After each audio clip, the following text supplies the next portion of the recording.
Toxic. ఏ ముహూర్తాన ఈ సినిమాకి toxic అని పేరు పెట్టారో కానీ నిజంగానే టాక్సిక్. క్యాప్షన్ కూడా అలాగే పెట్టారులేండి, ఫెయిరీ టేల్ ఫర్ గ్రోనప్స్ అని. మరి గ్రోనప్స్ కోసం తీసిన సినిమా టీజర్ యూట్యూబ్ లో ఎందుకు పెట్టారు దొరా? యూట్యూబ్ లో చిన్నపిల్లలకు కనిపించదా ఏంటి ఆ సీన్స్? సీరియస్లీ నాకైతే నచ్చలేదు.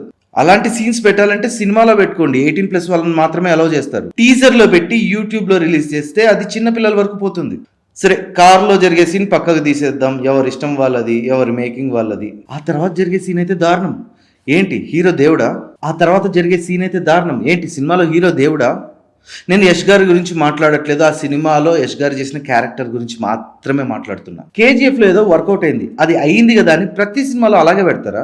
అంటే 100 మందిని వేసేయడానికి. అది కూడా మన గన్ను కాదు, కనీసం పక్కనోడి గన్ను మన చేతిలోకి తీసుకోలేదు. పక్కనోడి గన్ని కాల్తో డైరెక్ట్ చేస్తూ అటు పక్కన 100 మందిని చంపడం కొంచెం అతిగా లేదు? ఇది ఇలానే కంటిన్యూ అయితే ఫ్యూచర్ లో ప్రతి సినిమాలో హీరో క్యారెక్టర్ ని సూపర్ హీరోలా చూపిస్తారేమో.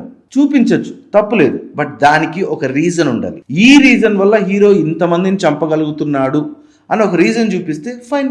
బట్ ఒక మామూలు మనిషి వెళ్ళి ఇంతమందిని వేసేస్తున్నాడంటే చూడ్డానికి గలీజ్ ఉంటుందండి.